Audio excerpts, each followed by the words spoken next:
à vous tous dans le nom puissant du Seigneur Jésus-Christ de Nazareth.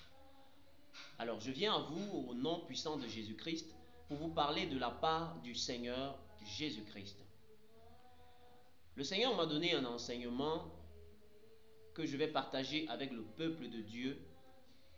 Mais avant de partager l'enseignement, je vais d'abord prier. Éternel Dieu, béni sois-tu pour ce moment, Seigneur, que tu me permets de parler de ta part. Convainc chacun du péché, de la justice et du jugement. Au nom puissant de Jésus-Christ de Nazareth. Amen.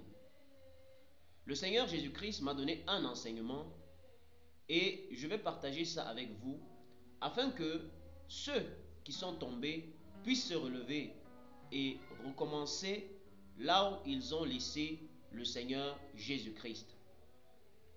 Il y a de cela quelque temps, le Seigneur m'a parlé. Il était en train de me dire ceci. Il me disait, les églises commencent bien et ils se terminent mal. Il parlait comme ça en disant, les églises commencent bien et ils se terminent mal.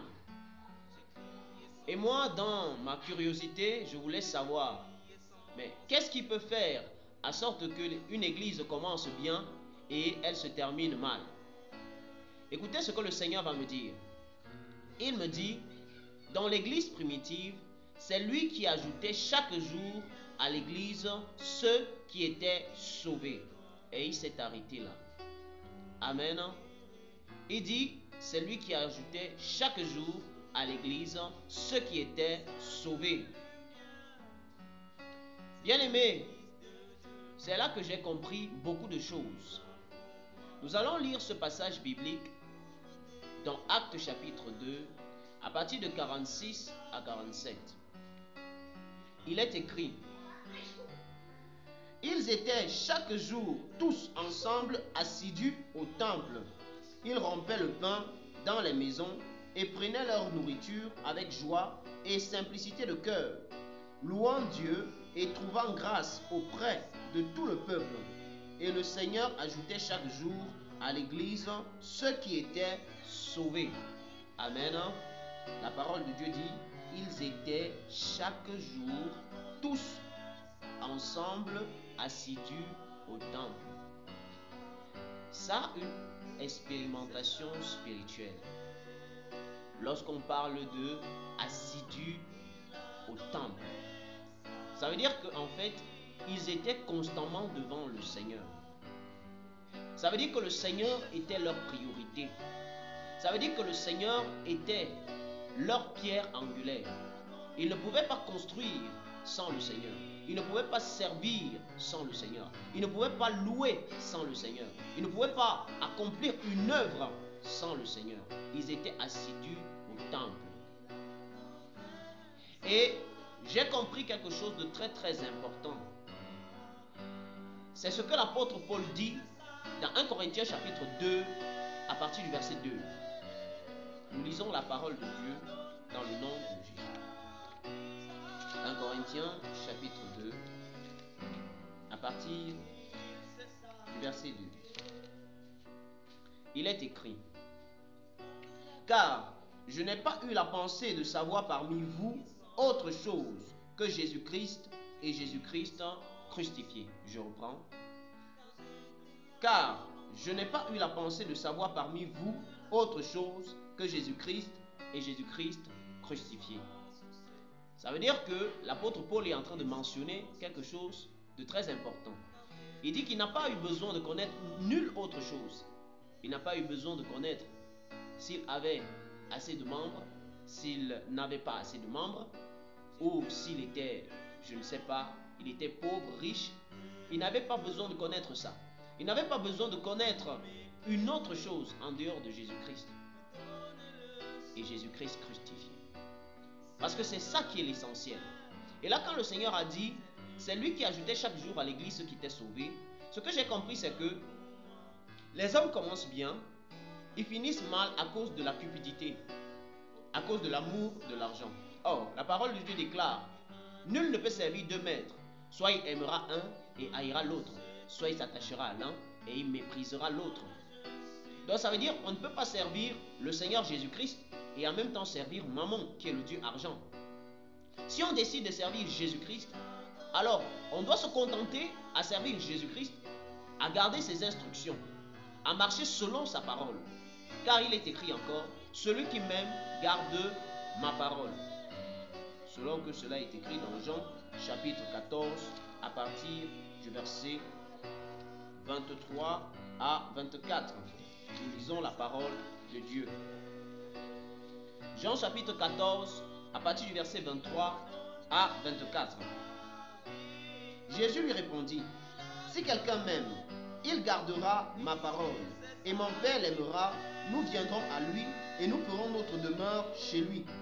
Celui qui ne m'aime pas ne garde point mes paroles, et la parole que vous entendez n'est pas de moi, mais du Père qui m'a envoyé. Jésus-Christ est clair à ce sujet. Il fait comprendre que si quelqu'un l'aime, il gardera sa parole. Et le Père l'aimera, ils viendront à lui et ils feront leur demeure chez lui. Ça veut dire qu'une église peut bien commencer par la volonté de Dieu. Une église peut bien commencer parce que c'est le Seigneur qui a bien voulu que cette église commence. En respectant les instructions du Seigneur, cette église avance avec le Seigneur.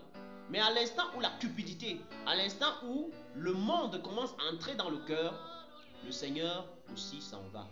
Parce qu'il n'y a pas deux capitaines dans un bateau. Soit c'est le Seigneur Jésus-Christ qui est le Seigneur dans votre vie, soit c'est le diable qui est le Seigneur dans votre vie. C'est aussi pour cela que lorsque la parole de Dieu, l'apôtre Pierre va parler à Ananias, il va lui dire ce qui suit. Nous sommes comme ça dans Actes des Apôtres chapitre 5. Nous allons lire Actes des Apôtres chapitre 5 à partir du verset 3. Pierre lui dit, Ananias, pourquoi Satan a-t-il rempli ton cœur au point que tu mentes au Saint-Esprit et que tu aies retenu une partie du prix du champ? Donc, à l'instant où Satan remplit déjà le cœur d'un homme, le Seigneur n'est plus là.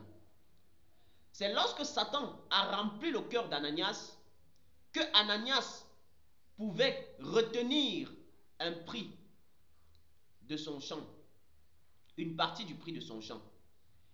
Mais si Satan n'avait pas rempli son cœur, il serait venu donner tout entre les mains des apôtres, comme faisait tout le reste. Mais il n'a pas fait ça.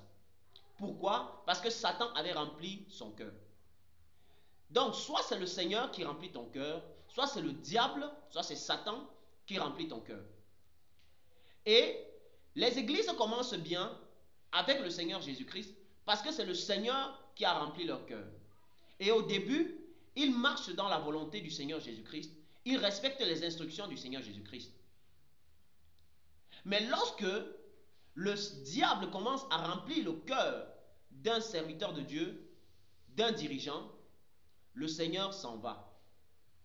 Le diable va remplir le cœur de ce serviteur, de ce dirigeant, et il va commencer à convoiter, même parfois, les assemblées des autres.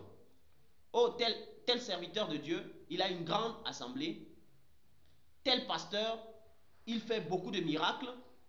Il faut aussi que moi aussi j'en fasse beaucoup. Il faut aussi que moi aussi j'ai beaucoup de membres. Et là, parfois même, on commence à diluer l'enseignement. On commence à prêcher des choses qui n'ont rien à voir avec le salut des âmes. Et là, ce n'est plus le Seigneur qui fait venir à l'église ceux qui sont sauvés.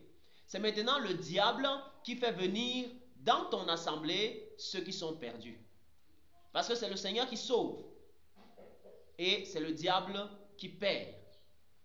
Donc, ça veut dire que si tu servais le Seigneur dans la vérité et que tu as abandonné et que maintenant le Seigneur n'est plus avec toi, le Seigneur t'appelle à la repentance.